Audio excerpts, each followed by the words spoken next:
Yippee-ki-yay, motherfucker. Frankly, my dear, I don't give a damn. All right, Mr. DeMille, I'm ready for my close-up. Dodge this. And welcome in, my movie lovers, film freaks, people that just love watching the big silver screen, those who like egg rolls, maybe the people that just saw us on YouTube because we had a cool thumbnail and found their way in here. Well, I welcome all of you to the season finale of season 2 of the Holy Moment podcast, a podcast where we watch movies with you, discuss the moments that work, the moments that don't, and of course, the moments that reflect truth in unexpected ways. And by golly, the spinning wheel, the gods above us decided that we're going to watch the saddest, most horrific movie for our season 2 finale. I'm of course talking about Come and See, a World War II just depiction of devastation. But before I jump into that, before we cry and look into the void of humanity and what we have done, I am Nathaniel Lirio. I am your host today. This is our second season of the Holy Moment podcast. I am an editor based in Atlanta, Georgia, and I'm joined by my lovely, lovely friend, Jeffrey Nichols, who is my co-host. Jeffrey. I'm Jeffrey Nichols. I'm a dude. That pretty much sums it up for now. I'm getting there. Listen, he really I'm came also, in with, I got a penis. Yeah. Actor, filmmaker, just grinder. Also, a very beautiful man, nonetheless. Look at this man. Chest hair, curly head, just absolutely gorgeous. See, we got to get the jokes out front Shots. and the compliments, because once we get into this movie, there'll be no room for joy or laughter, excitement, any good feeling you might be feeling right now, audience. Just like be prepared to not feel that anymore in a few minutes. No room for levity. Yeah. You're looking great too, by the way. I love the striped polo, the circular glasses, the Harry Potter glasses, as you called them before. We're both looking pretty clean. Appreciate it. This was bought for me by production design for a feature film I worked on, and I gotta keep it. Actually, the 3 polos I own all come from that film that I worked on, and they let me keep all of them. So I was like, heck yeah, That's so good times. cool. I should work on more films. Yeah, I don't think often they just let you keep the stuff. You're like a DP, you work with like an Arya Lexi, like a camera that costs more than your house, and they're like, yeah, you just keep it. You just keep that camera. You never know. No big deal. Right? Truly. But normally I don't put like trigger warnings at the beginning of the episodes or anything like that. You know, usually we're not discussing the craziest things that are happening. And at the end of the day, it's a podcast. We can only describe so much, not like you're actually watching the movie. But today I would like to. Today we are jumping into the world that Elm Klimov. Also, these are all Russian names. And Belarus names. I'm going to mispronounce all of them, but I'm going to try my dearest for these people. But the world that this man created, because he didn't create a world, he was just depicting World War II, and it's super upsetting. A lot of graphic, horrible things that happen. We all know about World War II, so if you're not a fan of that stuff, maybe just skip the finale and go straight into season 3. But yeah, today we're discussing Come and See. This was my pick for foreign film. I remember when I put it on the list, on our little spinning wheel of fate, I was like, this is going to be a rough watch. It's like a 2-hour, 40-minute movie. It's a Soviet Union movie at that about World War II. I knew it was going to be hard. Everyone online says it's like a hard, brutal watch. I told my wife, who doesn't like war movies, I was like, you know what? This is the one movie you don't have to watch with me. I give you an exemption. But I was not prepared for the wheel to make it the finale. And what a gut-wrenching finale. Yeah, I mean, you weren't prepared, but you were hoping, right? So often prior to us hitting record, you'd be like, man, I hope Come and See is the last movie we see, right? Because I'm just not ready for it yet, right? With each episode we do, I'm just not ready for it yet. Now here we are. It's kind of nice. It kind of feels like, and this is a really weird way of saying it, but it feels like a palate cleanser to end this season on. It feels like the most movie that ever did movie. The point that why film was created was for this story to be told. And I feel like there's no better way to finish season 2 than with this, rather than some dumb, B horror movie or some like emotional rom-com. I feel like we got to finish out a season about movies. We might as well end it with the most movie that ever did movie. And that is Come and See for sure. Yeah, because I mean, when you're talking about like horrific events and harrowing scenes from, an event that actually happened, right? You can read people's accounts of it, and that's heartbreaking.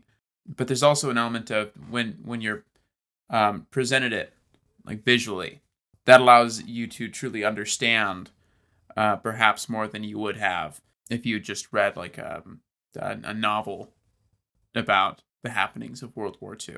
It's one thing to hear or to read that a whole village has been stuffed into a church and like burned to death. It's another to see that. Yeah, to see it come alive almost on screen makes it all the more harrowing. And I feel like it's something I'm really excited to talk about. I feel like it's exactly what the medium of film at its most powerful can be. The storytelling of truth and things we cannot forget. And all the medium coming together, the actors, the light, the sound, the visuals of it all. I feel like it really encapsulates. Like, I'm not saying every movie needs to be like Come and See. Gosh, I hope not every movie I watch is like Come and See.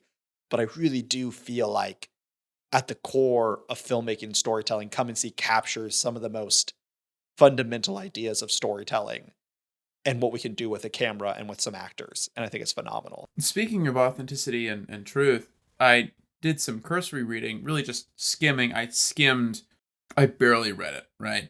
But I thought I noticed a line to the effect of a lot of these actors were actually non-actors. Yep, that is true. Yep. Something I'm excited to talk about. Yeah, all of them, in fact, especially our lead. And it's really, really fascinating why the director decided to go that route, specifically with the lead. I'm excited to hear about it because reading that, it made me very intrigued and also all the more impressed at the lead boy. He ages like 50 years within the span of 2.5 hours. He might have started as the lead boy. He ended as the lead man. Lead grandpa. Lead grandpa.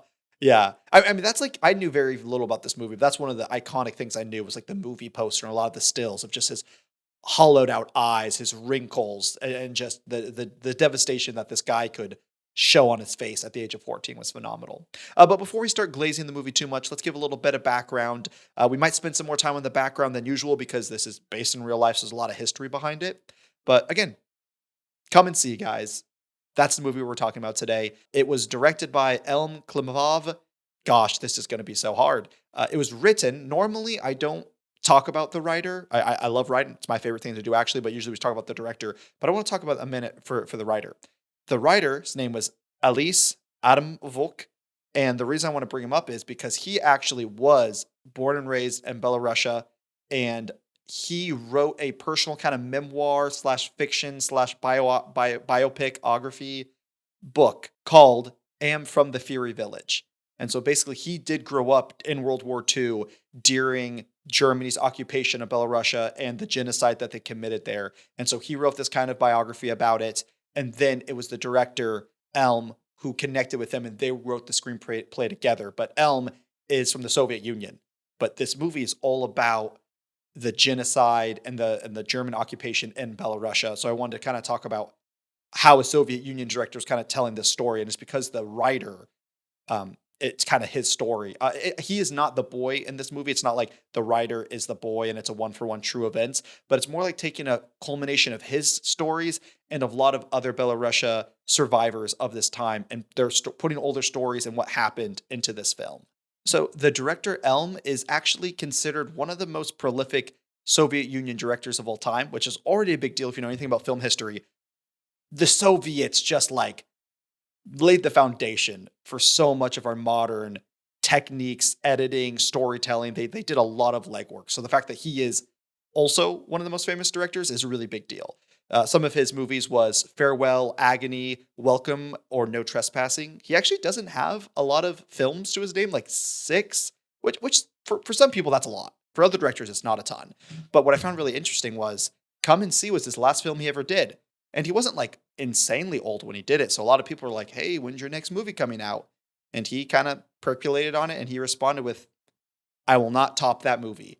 Everything that film has to offer, everything I could tell and portray, I didn't Come and See.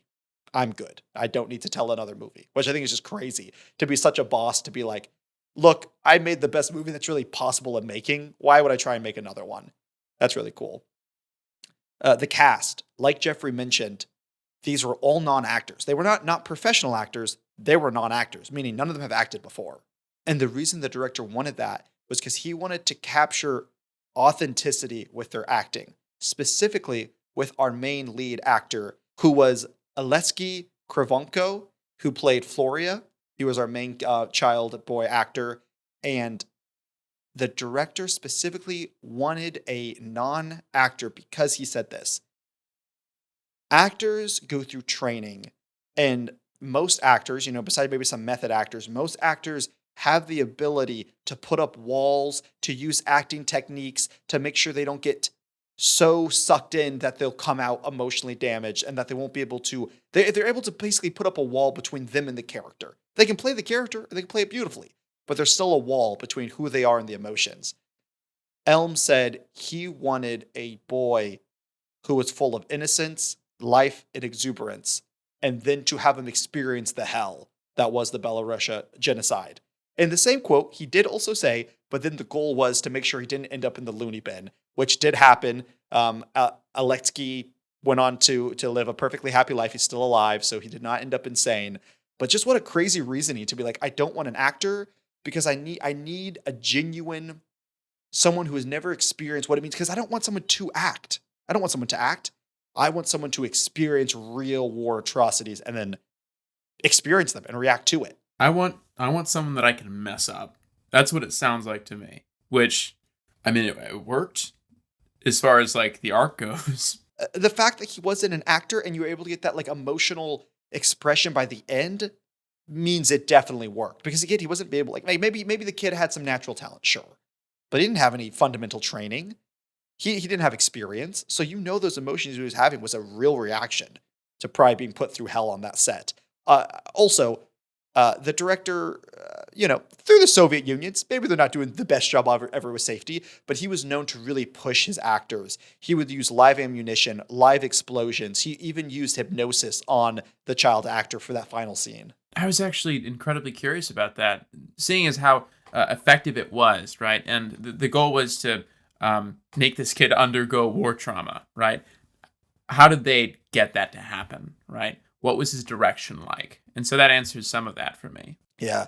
I mean, I imagine it just was, the sets were so, it was all practical. It wasn't even practical effects. It was just real life happening.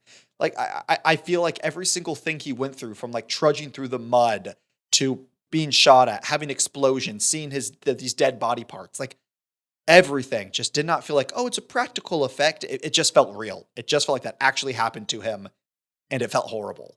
Yeah. And the stress you go through watching this child having to endure all of it is crazy. It's incredibly interesting that, of course, the Soviets are associated heavily with montage, right? That's the technique that they really pioneered and brought to perfection. But for most of the movie, they employ realist techniques, right?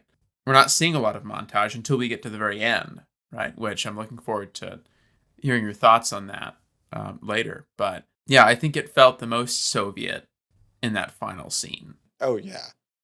Yeah, when they had that Soviet montage, which that's why it's named after the Soviet Union, it very much, I felt like I was back in editing 101 at our film school, where we talked about the Soviet Union. I think one of our like exercises in class was to take like a bunch of B-roll or like stock footage and then watch like the Soviet movies and the montages they would do and try and edit them in their kind of style. So again, this movie's super prolific. It is very often on these lists of top 50 movies of all time. It's often regarded as the best war movie of all time, the best like anti-war movie. I saw a lot of quotes where it's like, I can't remember. There's I think maybe it's a film critic or someone famous had the quote of like, it's almost impossible to have an anti-war movie because war is thrilling just by the aspect of it. Even if it's horrible, even if it's bad, just the aspect of war is somewhat thrilling. So it's almost impossible to make an anti-war movie. But a lot of people said this is as close as it comes. There was nothing glorifying. There was nothing exciting. It was absolutely just the death of innocence and the atrocities and what humans can reckon on other humans and the brokenness it can ensue. So super, super famous movie. And this is not the first time I'm going to bring this up, but much like, actually, it's kind of a great way to segue. The very first movie we ever reviewed was Grave of the Fireflies. And go into that movie, that felt like, once finishing the movie, it felt like a movie that everyone needs to watch. It's upsetting, it's sad, but it's beautiful, and it is art, and it is storytelling. I would say Come and See is one of those movies I think everyone needs to watch. You're not going to leave a happy person, but you're going to leave, I don't want to say a better person, but I think what it tells and tells us not to forget, I think it's just important. And I think it's what humans need to know. And for movies to be like that, for movies to be like, I think everyone needs to watch this, I think that's an awesome feat. Not because it's cool or there's explosions or there's this awesome scene, but because of the message for humanity is so pivotal that we learn and that we don't forget. Yeah, no, that's an interesting thought that it's hard to make an anti-war movie because war is sort of a thrilling subject. This movie had explosions, it had machine guns, right? But there was never an action scene. There's scenes of kids running for their lives and being faced with these atrocities. There's never a sense of, ooh, this is exciting. It's always a sense of, I'm dreading what's happening next. Like who's going to die, right? What's he going to see? What's this? What gauntlet is this kid going to be put through? And harrowing is the only word that feels appropriate. And then I did think of Grave of the Fireflies a lot watching this movie, especially when Floria and Galia were hanging out together and exploring the village of his family, right? Such an unsettling scene, by the way. Like they're eating the food that was still warm from the fire. Meanwhile, the constant buzzing of the flies. Yes. The sound design was immaculate. I don't know if it won any awards for that. Also, I watched the restoration movie, so like they restored the visual and the sound, so maybe that helped a lot. But just the sound design, which I'll get into a little bit, was 10 out of 10. But before we jump too much in this, I just want to give a quick synopsis that I wrote up, just to give us some bearing, because again, it's so history. It's such a important story that I want to make sure we have our grounding before we start talking about scenes. So, Come and See is a harrowing Soviet war drama set during the Nazi occupation of Belarus in World War II. The film follows Floria, a teenage boy living in a small village. Excited at first, he joins the local resistance to fight the Nazis. However, what begins as a patriotic adventure quickly descends into a nightmarish journey through the horrors of war. And for the next hour, you can join Jeffrey and I as we discuss those horrors that we witnessed and that many real people. Again, this is a real story of a real people group of genocide that happened. And so I think that's important just to remember, audience, that this is in fact like very much a Lincoln and Steve Jobs. They're it's almost like those are biopics about one person. This is like a biopic about a moment in time. And I just think it's really, really important. With all that heaviness aside, not really aside, all that heaviness that we're about to trudge through, Jeffrey, you were telling me before we started the episode that you didn't have a lot of expectations. I kind of hinted it's a dark war movie, but you mentioned that you thought it was going to be, you didn't know it was foreign, you didn't know that it was an older movie. So going in with, I guess, your expectations and coming out, what was your gut reaction? I was expecting the movie along the lines of like what's it called, 1917. Yeah, yep. And All Quiet on the, is it All Quiet on the Western Front? It's the Eastern Front. Western Front. Yeah. Western Front. Yeah.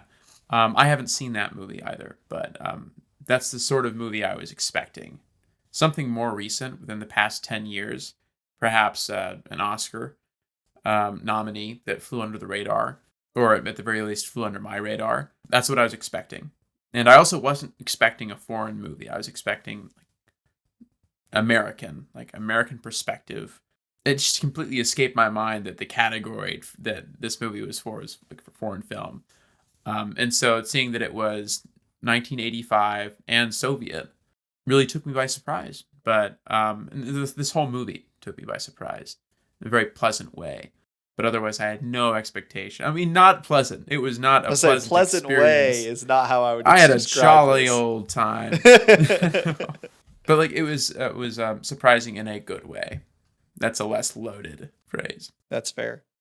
No, yeah, I had knew very little going into this, as always. I just knew it was a critically acclaimed movie, and it's been on my watch list forever. And I was like, you know what?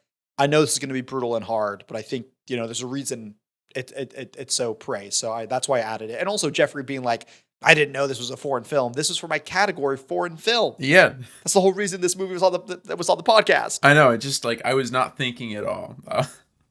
I think I forgot what a lot of the categories were, if I'm being honest with you. And that's something we'll do better at next season, at the end of each episode, we'll explain, oh, like this is what this category is for, and this is why we chose it. Yeah, then us as the host will actually remember them.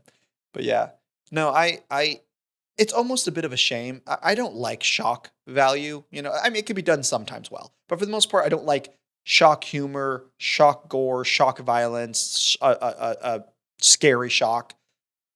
So I'm not saying I wish I could have gone into it blinded to be shocked by the atrocities of war, but there was a certain anticipation and preparation in my heart that I had to prepare for, being like, this is a real movie, or like a movie set about a real history piece, and it's going to be upsetting. And so you start to prepare yourself for that. And don't get me wrong, guys, it is an upsetting movie with horrible things that happen. But I feel like if I'd gone in a little more blind, and again, I do a bad job of setting expectations for myself and getting disappointed. But I feel like I wish I'd gone in more blind almost.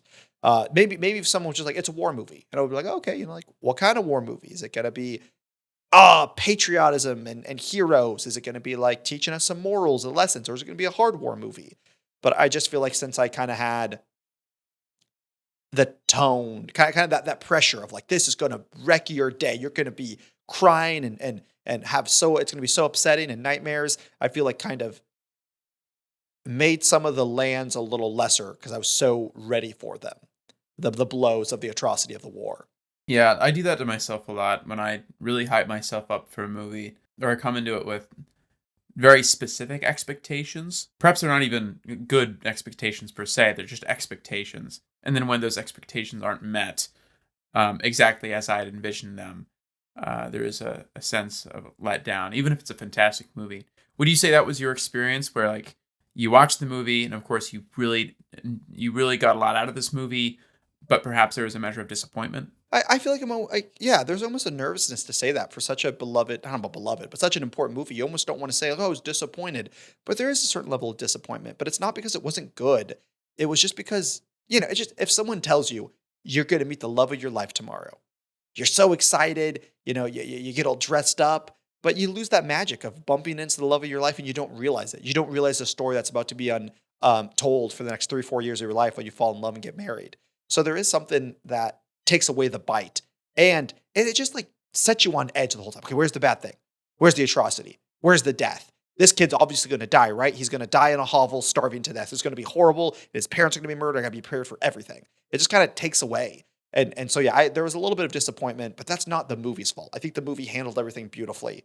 I think that's my own fault as a viewer, putting those expectations on a movie. That's so fair. I think it's a trap that we all fall into, where we either let our expectations or other people's expectations inform our experience overly much. That's why I try not to watch or read reviews of movies that I haven't seen.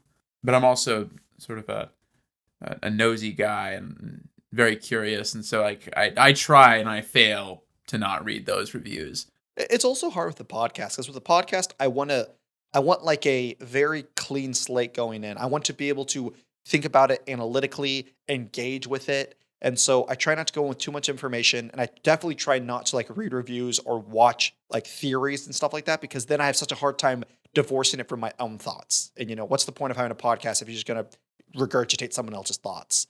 So I try really hard, but sometimes that backfires because I put this pressure like, oh, it's for the podcast, I got to review it well. And so I feel like that pressure can get into your own head. And at the end of the day, I just want to talk about movies with you and the people watching us. For sure. Absolutely. I think for me, perfect podcast movie experience would be, maybe I know who directed it, right? I know some very basic facts about the making of this movie. Nothing too detailed, though, right? And so I go into it blind, and afterwards I just do a shit ton of research, right? But all of that reading and all of the engaging with other people's opinions, that happens after I've seen it. I feel the same way. That's how I like to go into it. Audience at home, let us know. What's your favorite way to engage with the media of film? Are you like, I gotta see it in the movie theater? Are you, I want to watch it in my living room silent by myself? Do you want to watch it with a bunch of friends and talk and yik yak? Do you need to have a bowl of ramen with you? Does the AC have to be turned all the way down? What are your parameters for like the best movie experiences? And what have been some of your best movie experiences? Some people are like, I'm so happy I got to watch X movie in the movie theater while it's still there. And some people are like, wow, I'm so happy that my best friend was watching this with me because it was our story unfolding on the screen. So let us know at the Holy Moment Podcast at gmail.com. Email us just your favorite like experiences with films and how you like watching them. But enough about all this and us and how we like watching movies. Let's jump into the gritty world that Elm, our director, has created for us. So, as I said with our synopsis, it opens up with Fleora in his home village, and he's searching for a gun with a friend. Because basically, it's like you can't join the resistance unless you find a gun. So we see him digging through the trenches, going through these dead bodies, excited, looking for a gun. His friend, who is very young and super creepy, by the way, just how he's like the whole movie, super creepy. Obviously, when we get into the atrocities and the murders and everything, upsetting. But there's just this undertone throughout the whole movie, how it's edited and specifically how it's filmed with close-ups, just for a really unnerving time, all the time. And so these two boys are searching for guns, and he finds one. He's so excited. I'm gonna help save my people. I'm gonna go join the war against the Nazis. So he goes home, and again, unnerving the beginning of the movie, but it seems lighthearted enough. But then he goes home, and his mom freaks out that he wants to join the revolution. And she's like, you might as well kill me and your two sisters if you leave us behind. And so it's this mom like freaking out, but he's over here like, no, I'm going to join. And so ultimately he joins up, he goes out into the woods and he's excited. And this is where he meets Glasha. It's a girl who's also with the rebellion and they form a friendship. But basically what happens is the rebellion is going to take off and he gets left behind. We don't 100% know why, but Galia, she kind of alludes to the idea that the leader of the revolution maybe took a liking to him. Like, hey, you're a young kid. He wants to see you grow up and not die in this war. But as soon as the rebellion leaves, German airstrikes raid down, bombs, dirt, trees are exploding everywhere, and it's deafening. And the two kids somehow escape after the paratroopers land and start rushing the fields. And we think, well, the rebellions are screwed. They're going to catch up and kill them all. But these two little kids, they escape. And then, like Jeffrey said at the beginning of the movie, we get this really cute, tender, like 5-10 minute kind of music video, kind of montage of the two kids just hanging out in the forest. They're dancing in the rain. They're drinking water from trees. They made a little hut. It's pretty cute. So that whole kind of maybe the first act intro where, yeah, we're definitely getting some nods to like the war and how upsetting it is and the people that are dying, but we haven't dived too much into it. At this point, Fleoria is still an innocent boy. He's still an idealistic boy who wants to save his country and join up the rebellion. He has hope in his eyes. You can see the whole story arc of this movie if you look at Fleoria's eyes. At the beginning, they're full, they're hope-filled, and by the end, they are quite literally physically and emotionally drained of everything. Every human emotion, everything he saw, everything he witnessed has absolutely depleted him of inhumanity. But we're going to get to that in a bit. So this first bit of the arc, what did you enjoy about it? First, that beginning portion, right, where he's found his gun and he's showing it off to his family, and his mom's like yelling at him, right? And it's so clear that he just does not understand the implications of going to war, right? Because she is so distraught, and it looks as though he has no care whatsoever for her, her begging and pleading. He just has that big grin on his face. It almost looks psychotic, just how unfazed he is by her screaming. He's like, no, I'm going to war, right? I'm happy to. This is what I'm meant to do. This is where I'm meant to be. Yeah, it felt like that classic, like they played it down, which created more unnerving for what's about to happen. But it kind of felt like your classic, your mom giving you a hard time, like, why don't you bring a coat to school? You gotta bring a coat. What if you get in a car crash and it's cold? And you're like, it's like you're patronizing them with your smile, like, okay, mom, it's gonna be okay. That's like how it felt. And that's like how it felt like it was being told. Like his mom, like, okay, you're freaking out. It's not a big deal. I'm just going to go shoot some Nazis and be home by dinner. I'm Brad Pitt. No big deal. But that is what made his not transformation, more like his de-evolution so much better, because we do get it from his point of view kind of at the beginning. Oh, my mom is upset. She doesn't get what I'm going to go do, how great it's going to be. It's not played up for like, oh, wait a minute. This is actually really serious. Like, obviously, it is serious because how much she's freaking out, but like you don't feel the gravity yet. And I think it's on purpose. It's not bad storytelling. It's not like, wait, this is World War II and the Nazis are coming in. Why don't we feel the gravity? It's because we're doing it from this 14-year-old boy's perspective. And he doesn't feel the gravity. He doesn't know what he's about to walk into. And it makes what happens so much more horrible. Yeah. He has no understanding that everyone fighting this fight, they're fighting to survive. But he just wants to fight to be a hero. And he has to learn painfully that this is a fight for survival. And that's the arc, or one of the big arcs that he undergoes, is this idealism about war to understanding its awful consequences. His story arc really is the death of innocence, which is so fascinating. Because again, I kept myself coming back to the Grave of the Fireflies. So many connections, but a big one for me. If you haven't watched the first episode of this hot podcast, go find it. We reviewed Grave of the Fireflies, Miyazaki's phenomenal film about World War II as well. But I loved, to me, the main core story of that was they had to put aside their innocence to even try and survive. And at the end of the day, it wasn't enough. They still couldn't survive in it. And in this world, this character, it didn't feel like he personally set aside his innocence. It felt like it was ripped away from him. It was literally taken away from him and he had no choice. He couldn't choose to be innocent by the end of the film because of what he had witnessed.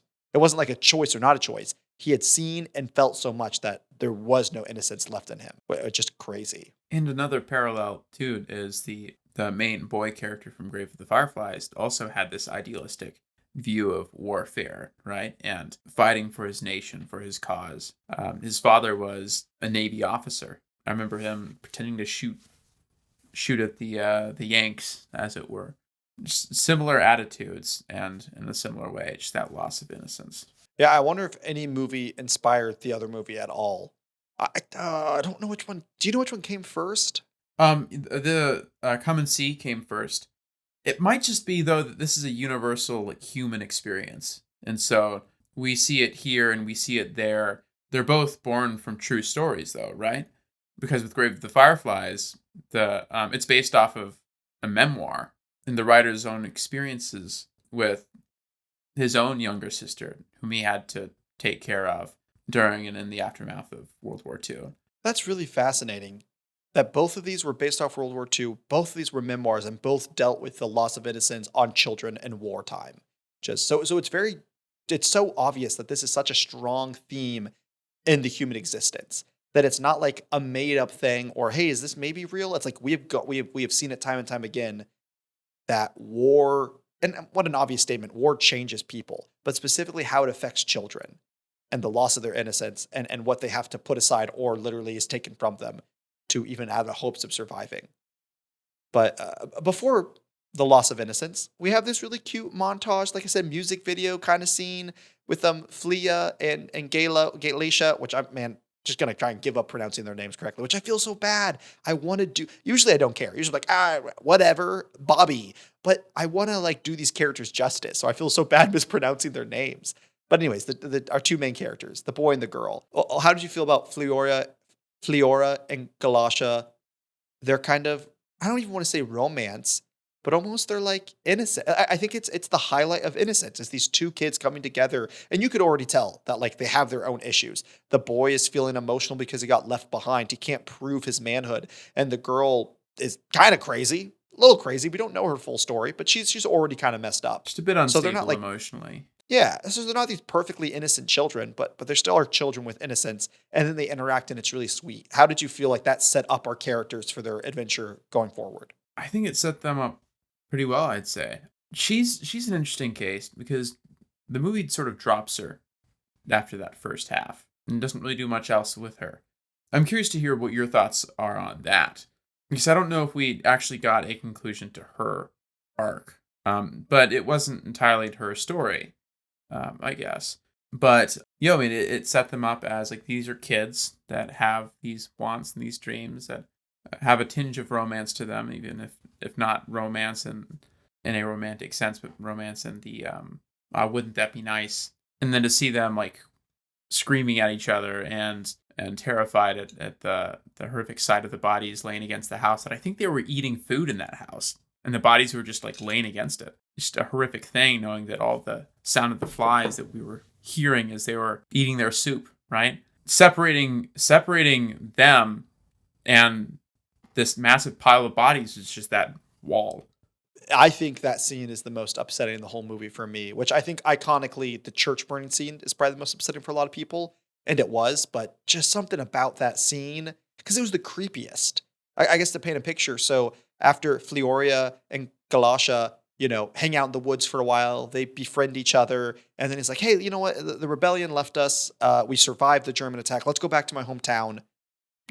All will be good there. And at that point, you already know. Like, okay, I see where this is going. Not everything's going to be good. So they show up at the town, ghost town. No one's there. He's calling people's names. He goes to his house and he goes in.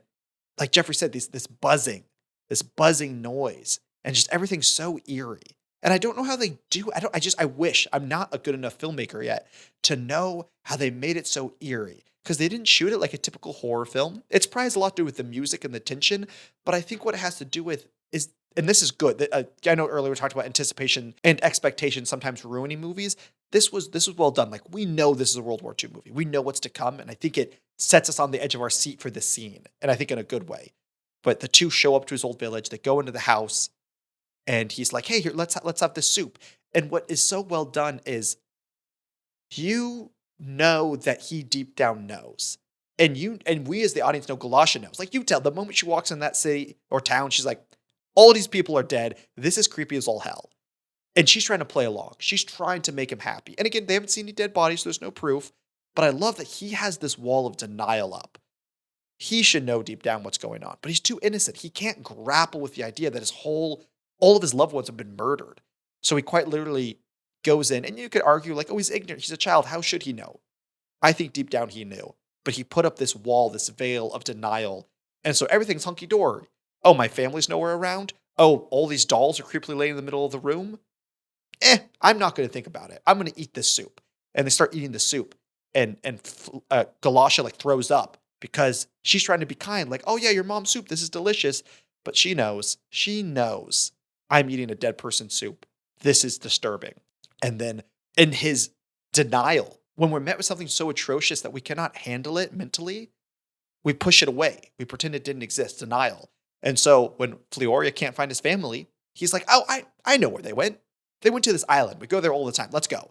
The whole town's going to be there. Yeah, no, this idea of like, I'm eating a dead woman's soup, and just how eerie that is, it makes me think of a real life moment that I had. I used to live with my grandma, right? And when she passed away, I was the one that found her. So like 1, 2 in the morning, all the lights were on. I found her. I called 911. They came. They took her away. And I stayed up all night waiting for my dad to get to where I was. I was just sitting at the dining room table. And so many hours passed, and all of a sudden it's 6 a.m. and the coffee maker goes off. A fresh pot of coffee is brewed because it was put on a schedule the night prior. Right? The thought that she had turned that machine on, made plans for that coffee, and now it was being brewed. It was ghostly. It was surreal. It was eerie. And so, yeah, it's this movie captured that feeling very well. Like, there's something wrong about this, about the fact that this soup is still warm and that we're eating it. I like what you said, ghostly. Almost like they had died so recently that they were still there. And that like the people that should be there, the things they set into motion are still moving. It was so recent, is what makes it so disturbing.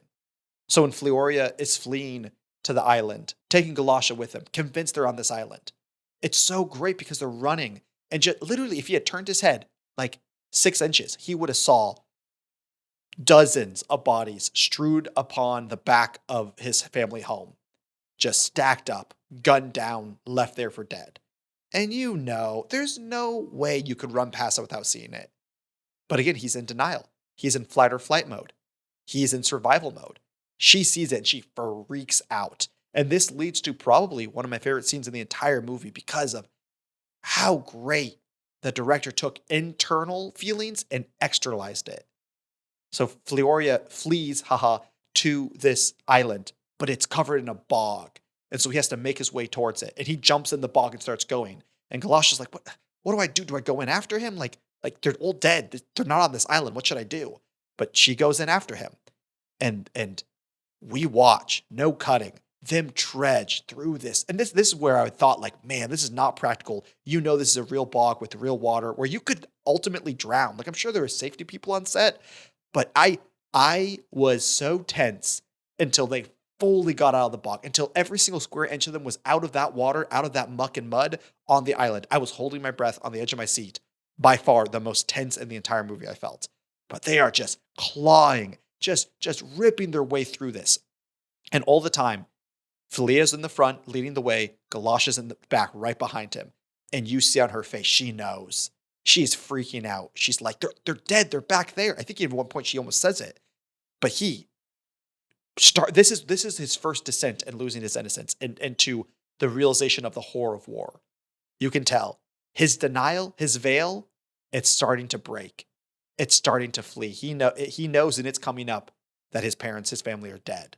And so he's crawling through this muck, and he finally makes it to the island. And Galasha breaks. She could have drowned in this mud. She freaks out and says, "They're dead. Why do you bring me here? They're dead." And he attacks her. I just imagine your brain, your spirit, everything in you snaps. He chokes her out and throws her back into the muck, the mud. And then all of a sudden he's like, "Oh, Galasha, what are you doing?" He like helps her out. You could tell like he was just in that moment and broken that he didn't even realize that he was the one that threw her in the mud. And I think it was probably my favorite scene in the entire movie and just the stress it induced. What did you think of it? No, it was definitely very powerful. Just like you see that the mud is resisting him, right? And likewise, his own innocence is resisting the realization of his family's death, and it's keeping him down, right? It was very uncomfortable, highly uncomfortable. And then that moment when he sees that village elder, and he's like, "What did I say about searching for the gun?" Oh, yeah.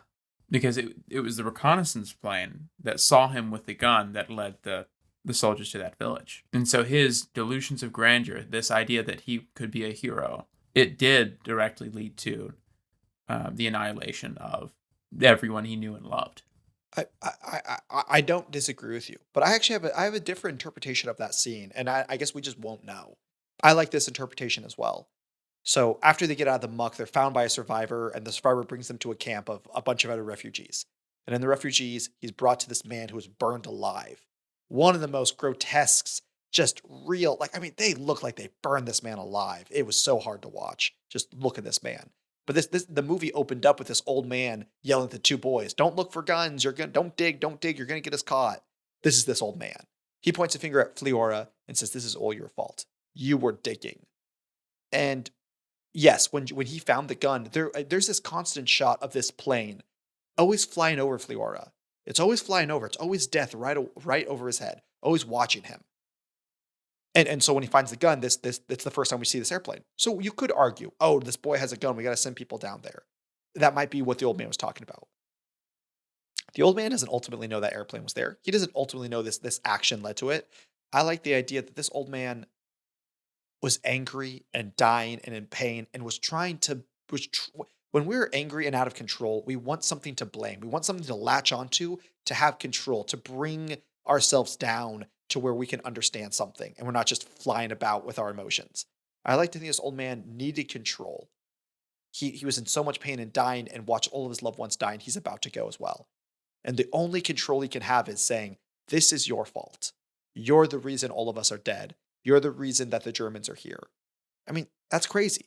It's not this kid's fault that the Germans were invading Belarusia. It's arguably not his fault that he found these people. I mean, the Russians were going throughout the whole country.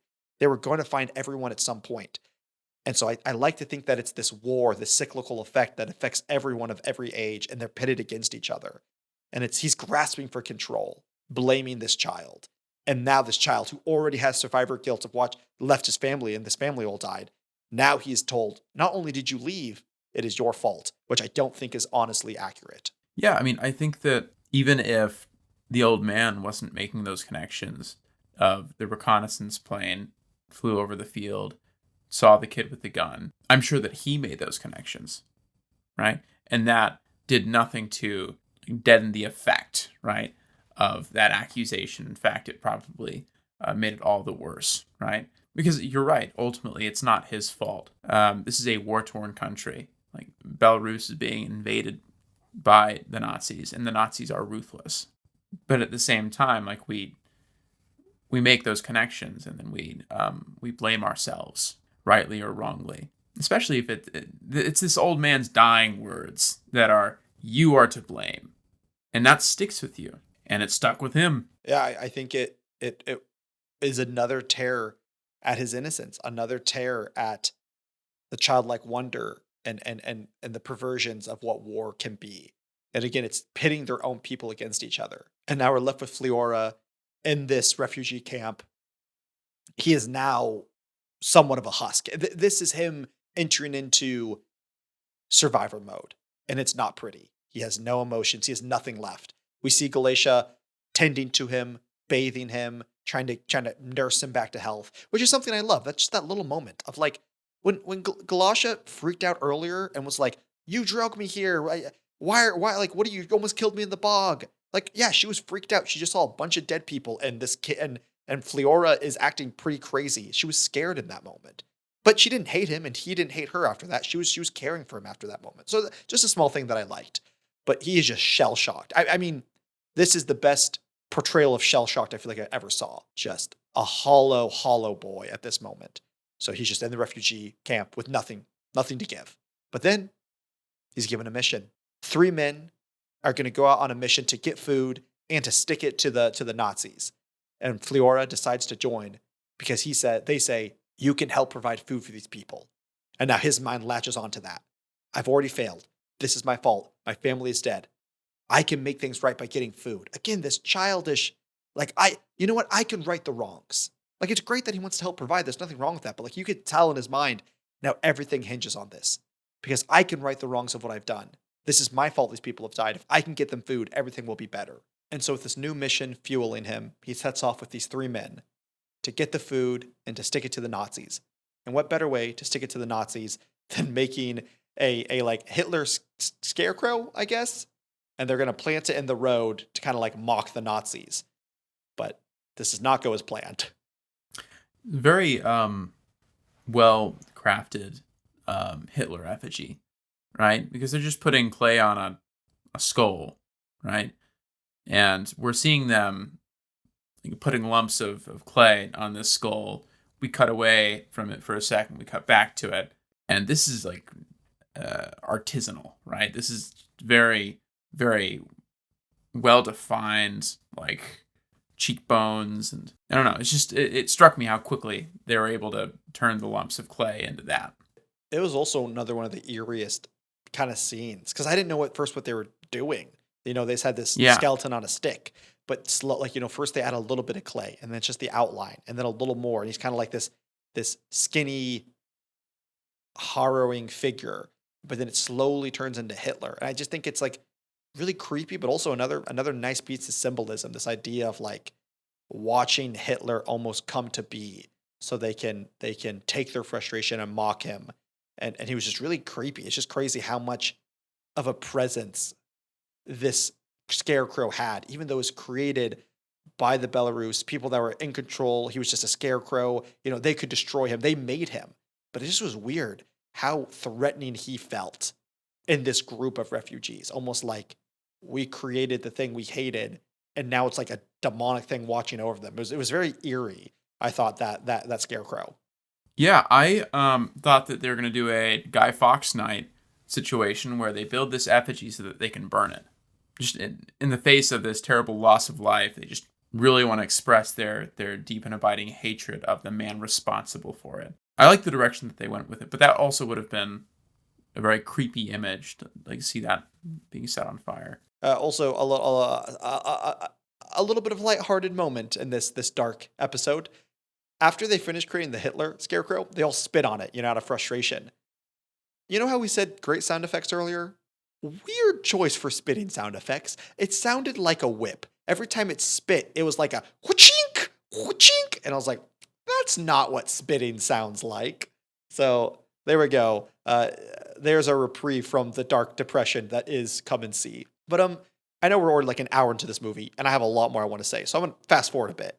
So Fliora goes on this journey with these 3 men. They successfully plant the scarecrow, but ultimately 2 of them die in a bombing, and now it's just Fliora and one other of them. And they steal this cow from a farmer to bring food to the people like they promised. They end up getting spotted, and they're in this open field, and Machine Gun just lights up the sky. These bright red lasers of hot lead just sear into the night sky. And the other last guy ends up dying, and they end up shooting the cow. And Fleoria just lays there all through the night and finally gets up. And like I said, he held on to this goal of, I need to get food to these people. I need to get food to these people. I need to get food to these people. If I get food to these people, I can redeem myself. And you see him have another meltdown. He's trying to move this cow. It's a huge cow. He obviously has no hope in moving it, but he's pulling on the head. He's pulling on the roof. He's pulling on the leg. Just absolutely depressed. And it's so upsetting to watch someone try and achieve this goal that is absolutely insurmountable. You can't. There's no way. And so that was a really, really great scene. Some of the best visuals I've seen in a long time, where the night sky and these red lasers of hot lead are flying through it, and then him falling asleep on the cow, and then it's the cow's creepy eye just like twitching back and forth as it dies. Bloodshot tears in it. So well done. Probably second favorite scene in the whole movie. But this leads us to the climax of the movie. Fleoria, long story short, gets taken to a nearby village from a farmer, and the Germans show up. And the farmer's like, yeah, don't freak out. It's fine. It's fine. Just we'll all play along. But Fleoria's like, no, like, you don't know what's going on. They're going to kill us. But no one's listening to him. And they ultimately like, hey, everyone just come on out here. Bring us your papers. We just need to make sure everything's in order. We need to make sure you're paying your taxes. No big deal. We're the Germans. We're great. Just give us your papers. We'll be on our way.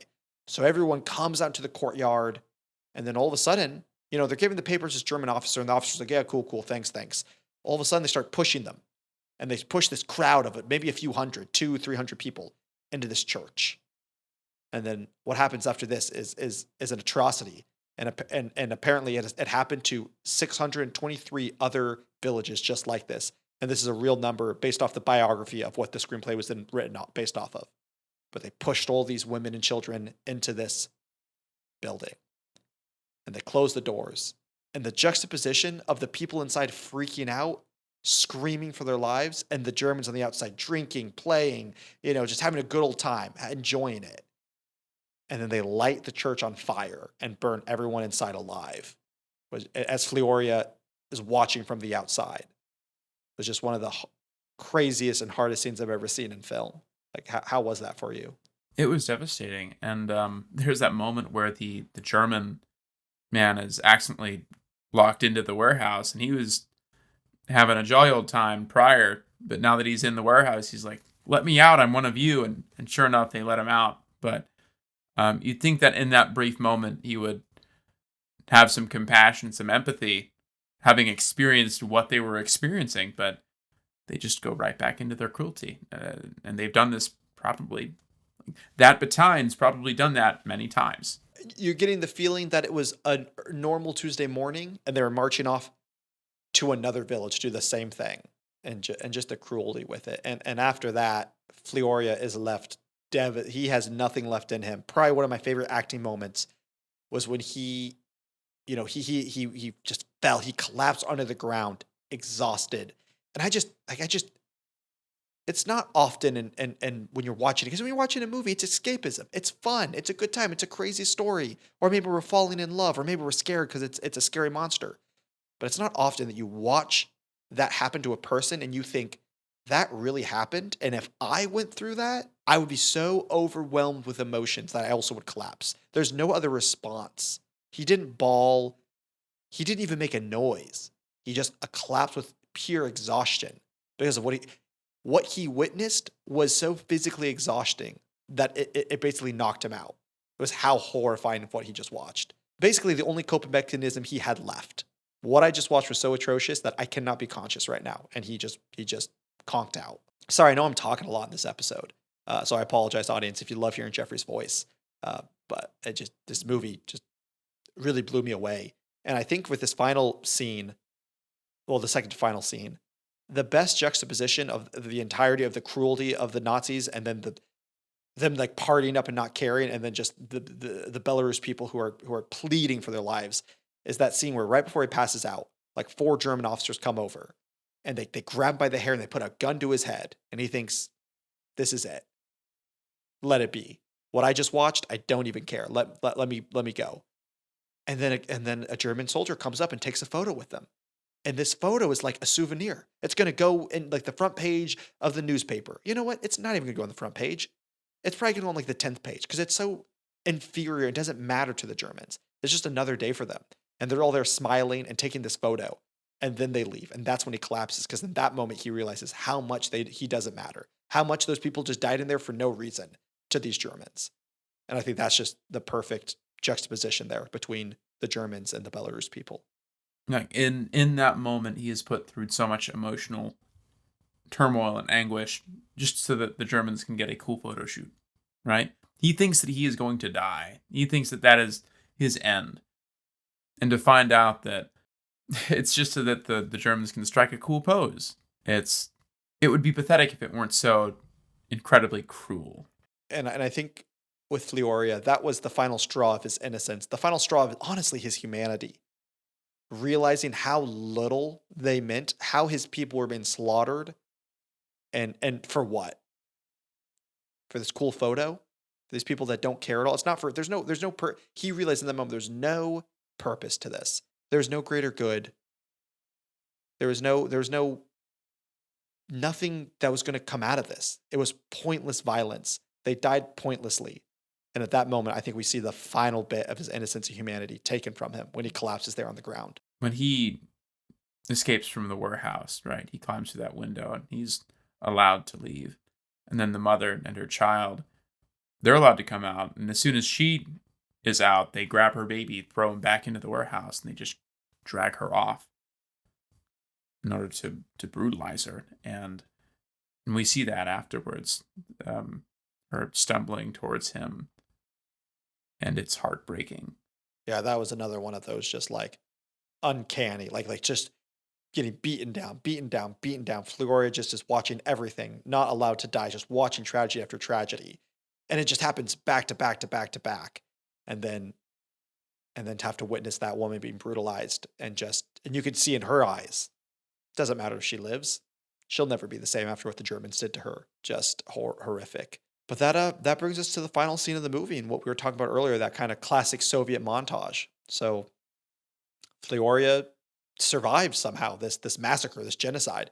And he's walking through the forest. And we pan over and we see the Germans desolated, their vehicles exploded, their bodies strewn about, bleeding out. And you think for a moment, this would be cathartic, triumphant. No. Fleoria doesn't feel anything. He's not excited to see these people dead. It's too late. They already took his humanity. He can't get it back. But basically, we find out at the very beginning of the movie, the resistance that he joined, they escaped, they survived, and they were the ones to kill all those Germans. And so we have this final scene where all the angry people, all of the resistance have like 10 of the officers from the Germans that just burned down this church with all the people in it under a bridge. And the Germans are pleading for their life. They're saying, we didn't mean it. We're not that bad. It was all the Germans. We're just forced to do what the Germans say. And they go back and forth. But then eventually the Belarus mob gets pissed off and they shoot all of them.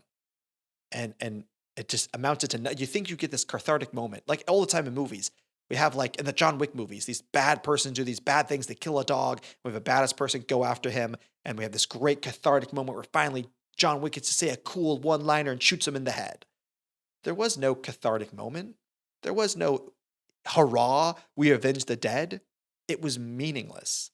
Just as their friends' and families' deaths were meaningless, these German soldiers, it didn't mean anything. It didn't bring any closure. It's not going to end the war, end the violence. They just shot them dead, and they all felt raw and numb, and they felt, well, we have to go on to the next village to try and save these people. But there's no spirit behind it. And Jeffrey, you wanted to talk about it, so I'll let you. That leads us to the final scene. I know I've said like 10 times. So the final scene where Fleoria sees this portrait of Hitler in the mud. And he shoots it. And then we get this awesome montage. And I'll let you talk about it. No, I mean, it's a really striking montage. We see this poster of Hitler in a puddle, like in the mud, right? And Fleora sees it. He grabs his gun, he aims, and he shoots. And then we see this montage. And the interesting thing about the footage in this montage is that it's in reverse. So we're seeing Hitler in the present as it was present for Fleora. and then going backwards and backwards and backwards from, throughout the war, and then from immediately prior to the war, before he gained his position in government, when he was a soldier in World War I, and throughout each of these stages of life, right? Fliora fires another shot.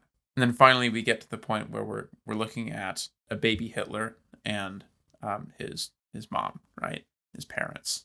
At that last moment, that image crosses Fliora's mind, and he can't pull the trigger that last time. He just looks up. He almost stares at the camera, right? But in reality, he's staring through the camera. He has just been so haunted, so destroyed by this experience that he is so incredibly old and so young a body. I haven't seen anything quite like it. Very jarring. Because, like Jeffrey said earlier, they didn't really use montages at all. But not only did they not use montages, if I'm not mistaken, that's real footage. That's real footage, real photographs. Yeah, it's not filmed for the movie. That is real World War II footage. And it is some upsetting stuff they show. And I think, you could make the argument of like, oh, this is so, it takes you out of your suspension of disbelief in this world, in this narrative. But I think it's perfect. I think it drills home the idea of like, this isn't supposed to be suspension of disbelief narrative time. This is real. This really happened. And so to end it with this montage of real footage of World War II, I think is absolutely perfect. These might not be the real people that actually happened to them, but these are real stories of real people. And so I love that they use that real footage. And also I think you can interpret that. That's what I love about Russian montage or Soviet montage. It can be interpreted in so many ways. And I think that ending could have a lot of interpretations. But I guess for me, it ultimately feels like the reversal of Hitler's life. It almost, and the fact that it comes to just a baby. I not that the movie's supposed to be all despair. Well, okay, the movie is supposed to be all kind of gloom, but it's an anti-war movie at the end of the day. Because I think it's this idea of like, what was the point of all of it? All of this atrocity, the millions of lives that were lost, was because one person. He wasn't a monster. He wasn't an alien. He wasn't born differently. He was born like any of us, a baby.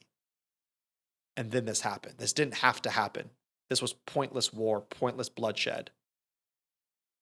And we could trace it back to whoever, to whenever, to whatever. But at the end of the day, it was needless violence. It didn't have to happen.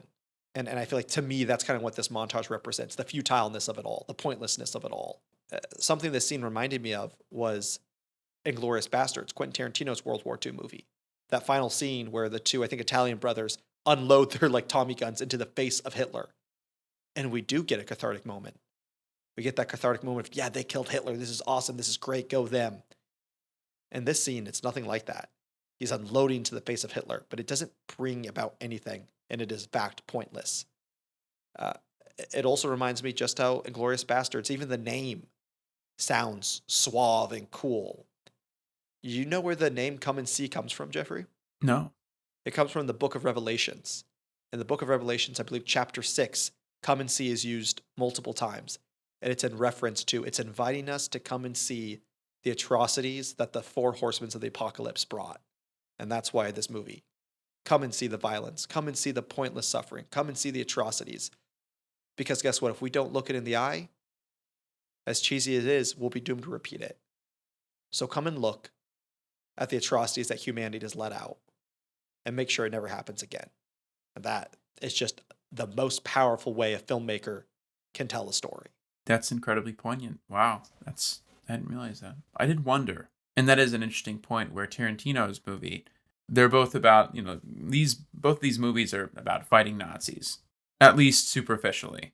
But Come and See is 100% an anti-war movie. And then Inglourious Bastards is a war movie. And there is this celebration of violence, badass, revenge, badass, right?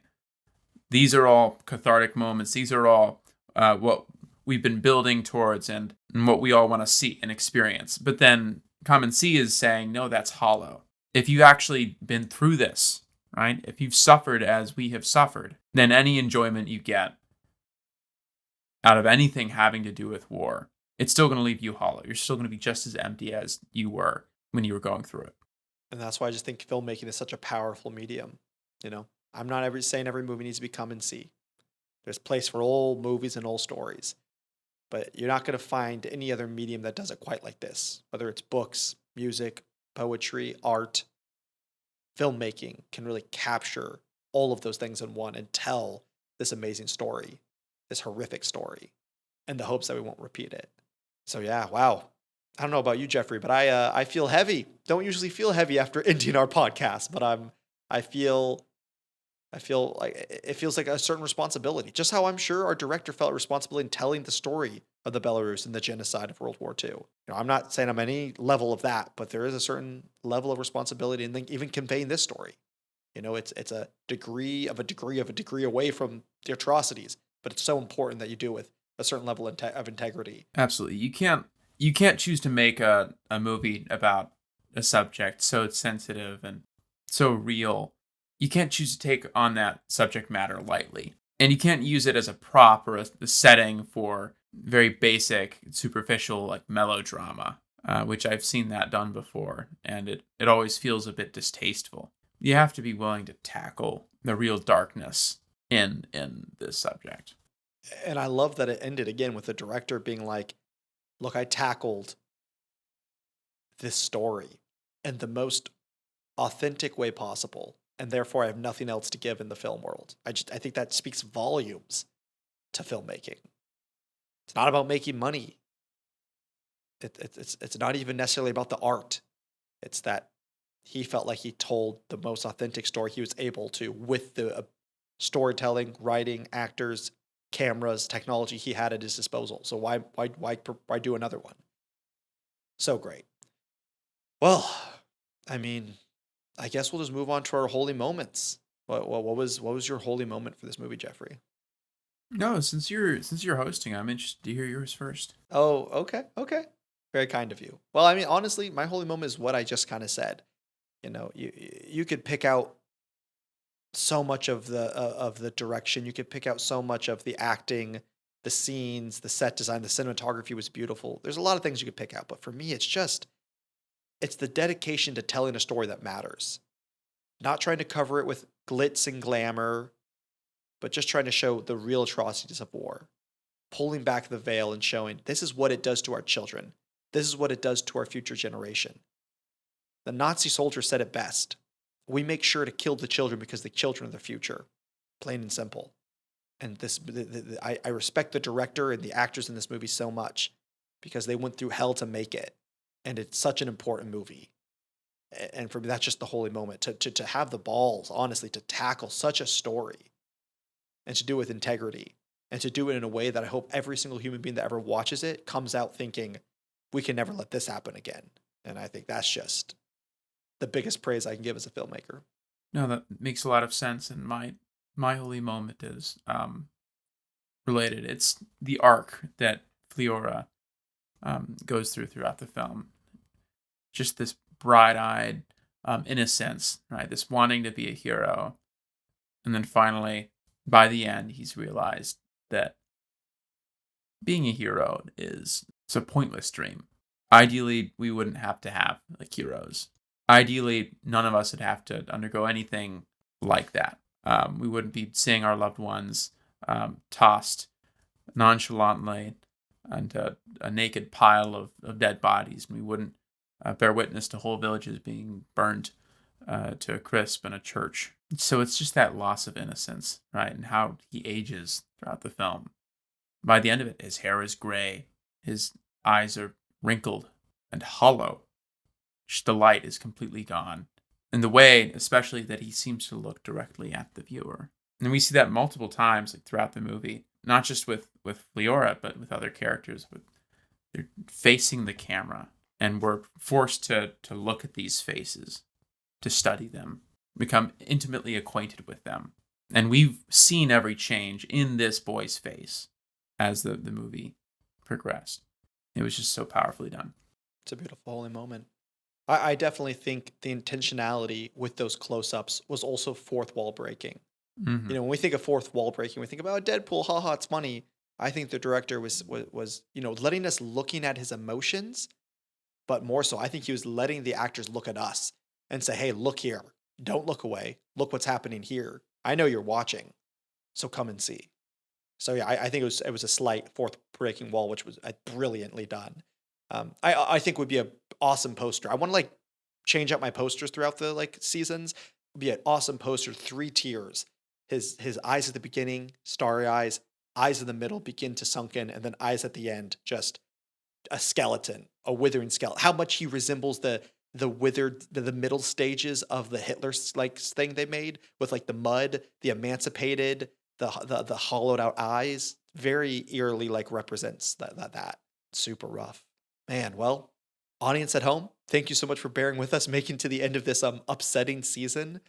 Pause it, go get a snack, eat some banana bread, drink some milk, do a jumping jack, jiggle off the sadness, or like me last night at like 1 a.m. when I finished the movie, cry. It's up to you. But then come back because we have a bit of information that's happy that we're going to go over. Ooh, I'm going to do this. I'm going to jiggle it out, Jeffrey. Jiggle out the sadness. Okay, it's gone. It's been jiggled, but not forgotten because we came and we saw. Jiggled but not forgotten. Jiggled but not forgotten. That might be my favorite quote of yours. The slogan of a sex assaulter, for sure. Oh, no.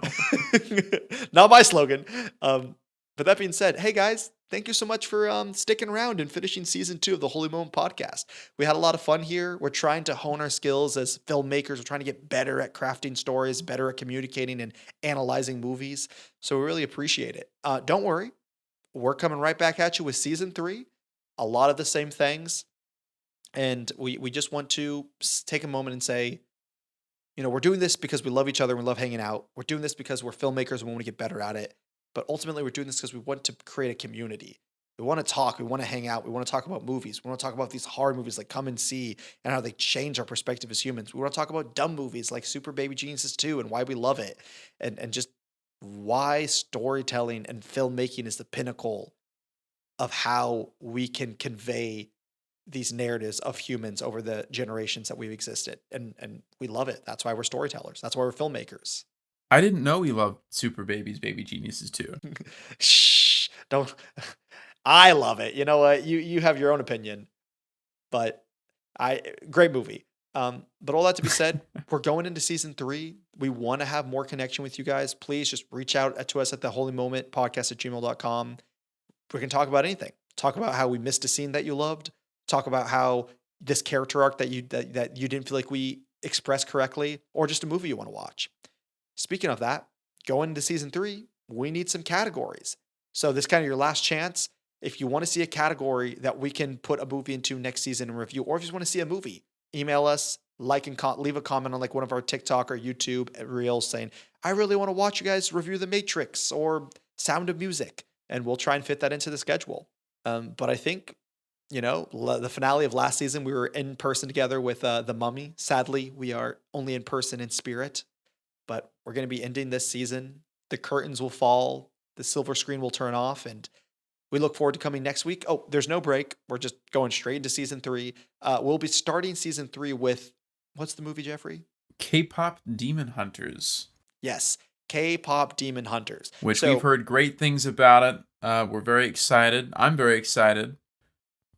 Seems to be in that newer animation style. It's like the Into the Spider-Verse animation style, so it's not all that new yet. I mean, it's still, I feel like, pretty new. Yeah, like newish, yeah. Newish. Very good. Yeah. Yeah, people praising about it. But yeah, we like to start our seasons kind of like ground zero, episode 0, and do a movie that like is kind of newer and hotter, and then we'll reveal the new categories and the new movies, and we'll roll the spinny wheel and go into our season. But yeah, folks, we really enjoyed you. Jeffrey, do you want to say anything to the folks after watching season 2? Thank you for sticking with us for as long as you have. Whether you're a first-time listener or you've been listening since day one, if you are one of those latter people, then you are a trooper, and we are in love with you. And we mean that. But if you happen to be one of those people that have stuck with us this long and haven't sent us an email, like we've sent many threats your way, and we're going to keep on sending them your way. And we mean it when we say we're going to kill you. Don't you worry. In season 3, Jeffrey's threats will continue.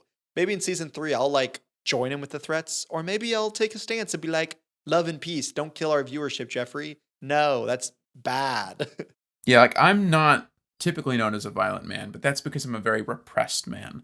And so this next season, all of that repression, it's going to come out violently against our fans if they don't send us emails. Yeah, folks, Jeffrey already beats me. I am protecting the audience from Jeffrey as he beats me. If he beats me enough, he's going to come for you guys. And it's not going to be pretty. He's a repressed redhead man. And it's true. It's true. Maybe not under this light, but like You have Hold blonde, on. dirty blonde hair. no, it's red. I swear. If I like, Don't set your I'm head trying to- on fire for the season finale. what I'm gonna do, because like under firelight, I think it shows a little more. But hold on, I'm gonna turn You know my what? little. Send us an email, and Jeffrey will send you a picture of his hair on fire, proving that he's This- in fact a redhead. This is not doing anything. That's doing nothing. Zero things. Well, folks, once again, we really appreciate you. We look forward to talking about movies next season and the season after. Tune in. We'll have some great things. We'll have some seasonal things like Halloween and Christmas, maybe some live streams, maybe some tier ranking. It's going to be a good time. But until next time, we appreciate your dedication, and we can't wait for you to come along and see us in season 3 of the Holy Moment Podcast. Toodaloo.